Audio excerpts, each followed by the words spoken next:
Hello. With the Kentucky Derby coming up soon, I thought I would get more serious and review some of these races.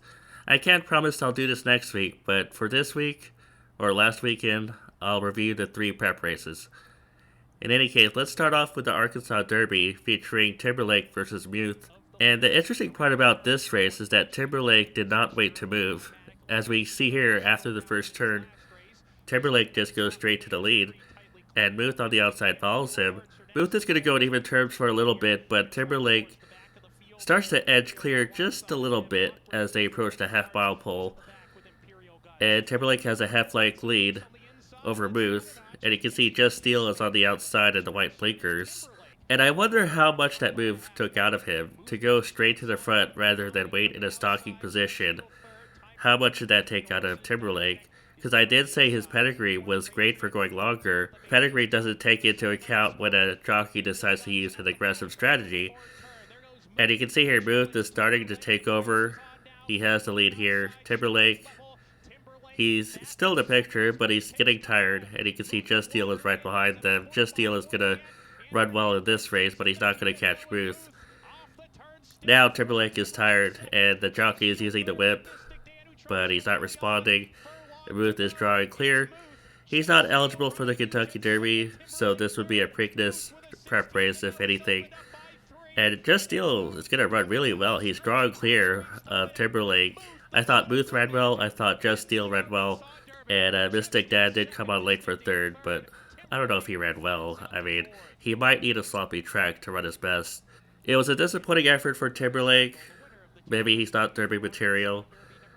I wouldn't give up on him handling a longer route just yet, but maybe it's too much too soon right now.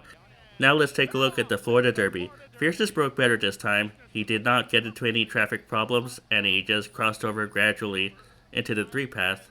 And he's going to go three wide around the first turn, which is still a little wide, but he's the class of the field, so he's supposed to handle going three wide. And he's going to cross over Ladon Bro. Granbo the first is on the rail. On the outside is Catalytic. And you can see that Fierceness establishes the one-legged advantage, which is really important for pace setters to establish that cushion when you're on the lead, especially when you get to have moderate fractions. When you have a quality pace setter in a situation like that, it usually means they're going to win. 24:06 for the opening quarter, and he's just going very easily right now. Most people could tell that Fierceness was going to win by the half mile, which went in 47.50, and he still has that one-legged advantage.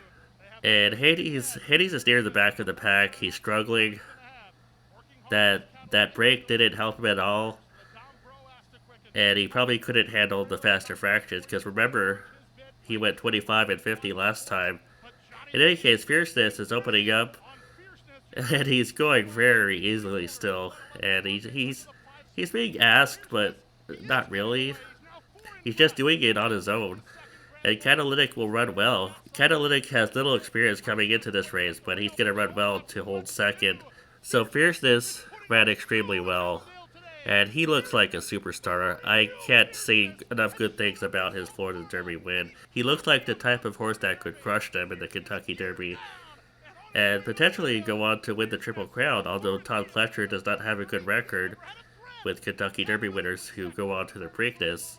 Maybe he'll decide to go just a Kentucky Derby in Belmont with him.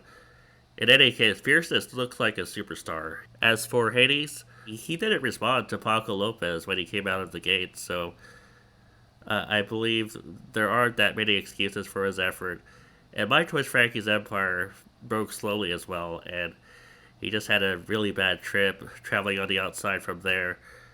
And he made a little move coming into the far turn, but he flattened out. It was a bad pick. Last but not least is the UAE Derby featuring Forever Young.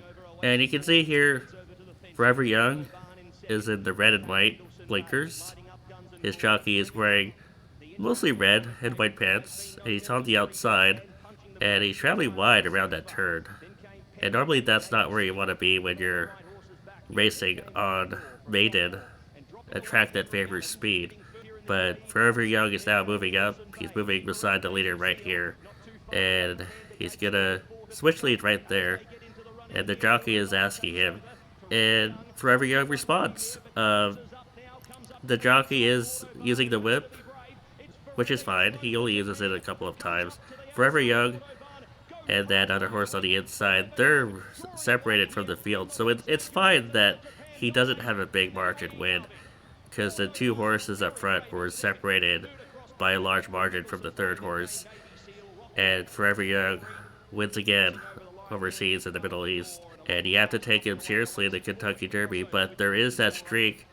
I'm not sure if a UAE Derby winner has even hit the board in the Kentucky Derby, and that's a huge negative. Although all of these streaks tend to end at some point. Like we all thought the Apollo curse was a thing, and then Justify won without starting in his 2-year-old season, and Mage won without starting in his 2-year-old season, and now nobody cares about the Apollo curse. So it's possible that a UAE Derby winner will one day win the Kentucky Derby. Could it be this year?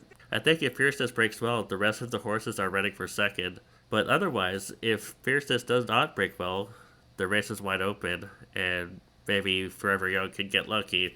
That's my recap of the Arkansas Derby, the Florida Derby, the UAE Derby. Fierceness was a star. He's probably going to be my choice for the Kentucky Derby.